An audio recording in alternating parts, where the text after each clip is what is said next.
الحمد للہ وحدہ والصلاة والسلام علی من لا نبی بعدہ وعن نعیم المجمری رحمہ اللہ قال نعیم المجمر ان کی کنیت ابو عبداللہ ہے اور نام ان کا نعیم بن عبداللہ المجمر۔ المجمر اس کا معنی ہوتا ہے دھونی دینے والا۔ یہ مسجد نبوی میں دھونی دیا کرتے تھے، جس وجہ سے ان کا نام نعیم المجمر مشہور ہو گیا۔ اور یہ تابعی ہیں، سیدنا عمر رضی اللہ تعالیٰ عنہ کے خاندان کے آزاد کردہ غلام ہیں، ثقہ راوی ہیں۔ نعیم المجمر رحمہ اللہ بیان فرماتے ہیں صلیت وراء ابی ہریرہ، میں نے ابو ہریرہ رضی اللہ تعالیٰ عنہ کے پیچھے نماز پڑھی۔ فقرأ بسم اللہ الرحمن الرحیم، انہوں نے قرأت کی بسم اللہ الرحمن الرحیم کی۔ ثم قرأ بأم القرآن، پھر ام القرآن کی قرأت کی۔ حتی اذا بلغ وللضالین، یہاں تک کہ جب وللضالین پر پہنچے قال آمین، تو آمین کہا۔ ویقول، اور وہ کہا کرتے تھے کلما سجد، جب بھی سجدہ کرتے۔ واذا قام من الجلوس، اور جب کھڑے ہوتے تشہد کے بعد کیا کہتے؟ اللہ اکبر۔ ثم یقول، پھر کہا کرتے تھے اذا سلم، جب سلام پھیر لیتے، یعنی سلام پھیر لیتے اس کے بعد کیا کہتے؟ والذی نفسی بیدہ، اس ذات کی قسم جس کے ہاتھ میں میری جان ہے۔ کچھ لوگ اس کا ترجمہ کرتے ہیں اس ذات کی قسم جس کے قبضہ قدرت۔ قبضہ قدرت یہ ترجمہ غلط ہے، کیونکہ اللہ تعالیٰ کی صفت ید کا انکار لازم آتا ہے۔ والذی نفسی بیدہ، اس ذات کی قسم جس کے ہاتھ میں میری جان ہے، انی، بے شک میں، لاشبہکم صلاۃ برسول اللہ صلی اللہ علیہ وسلم، میں تم سب سے زیادہ نبی علیہ السلام کی نماز سے مشابہت رکھنے والا ہوں۔ رواہ النسائی وابن خزیمہ، اس حدیث کو امام نسائی اور امام ابن خزیمہ رحمۃ اللہ علیہ نے روایت کیا ہے۔ یہ حدیث در حقیقت بسم اللہ جہری پڑھنے کے متعلق دلیل ہے اور آمین جہری کہنے کے متعلق دلیل ہے، کیونکہ جو بندہ صف کے پیچھے ہوتا ہے وہ امام کی قرأت کو، اس کی دعاؤں کو وہ اسی وقت سن پاتا ہے جب وہ جہری پڑھے۔ اور اس مسئلے کے اندر اختلاف بھی تھا، پیچھے آپ کو میں نے بتا دیا کہ آپ نے بسم اللہ جہرن پڑھنا ہے یا سرن، تو افضل زیادہ بہتر سرن ہے، جہرن کا بھی ثبوت موجود ہے۔ اور جہاں تک آمین کا تعلق ہے، آمین بلند آواز سے ہی پڑھی جائے گی، اور اس پر مزید بحث انشاءاللہ آگے روایت آئے گی، وہاں پر ہم کریں گے۔ تو دلیل کے اعتبار سے جو زیادہ راجح بات ہے وہ کیا ہے؟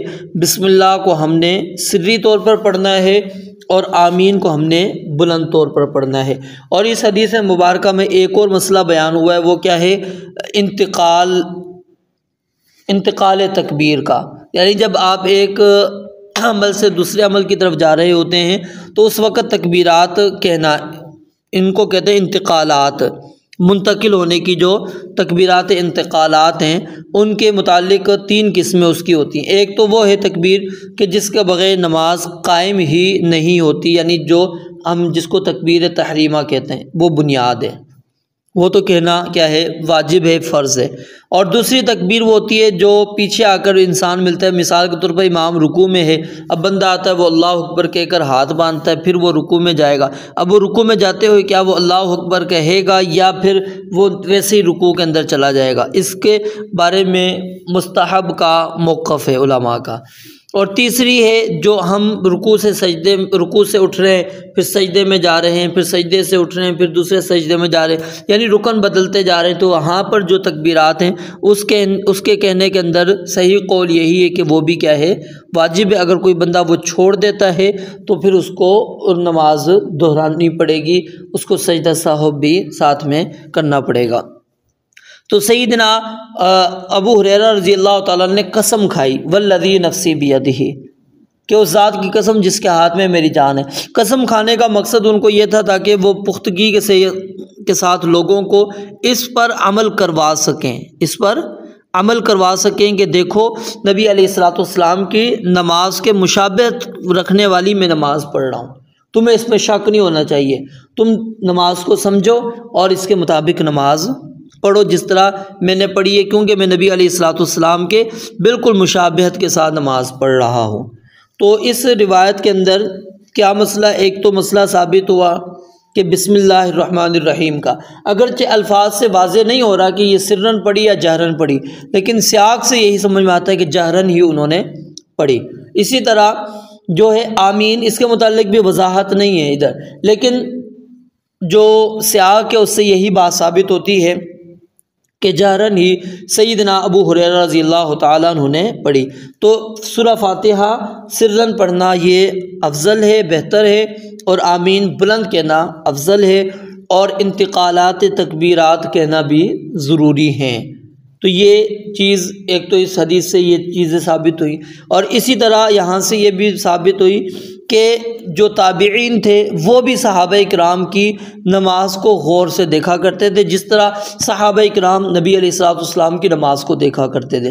تو نماز کو ہمیں غور سے دیکھنا چاہیے، اور اپنے اعمال کی بھی ہمیں اصلاح کرنی چاہیے۔ اگر کوئی بندہ وہ ہم سے ہٹ کر نماز پڑھ رہا ہے، ہمیں سوال کرنا چاہیے، اس سے پوچھنا چاہیے، ہو سکتا ہے اس کی اصلاح کی ضرورت ہو یا ہماری اپنی ہی اصلاح کی ضرورت ہو، تو ہمیں غور سے نماز کو دیکھنا چاہیے، اور خصوصاً جو علماء ہیں ان کی نمازوں کو دیکھنا چاہیے، تاکہ ہمیں پتہ لگے کہ نماز کس طرح پڑھی جاتی ہے۔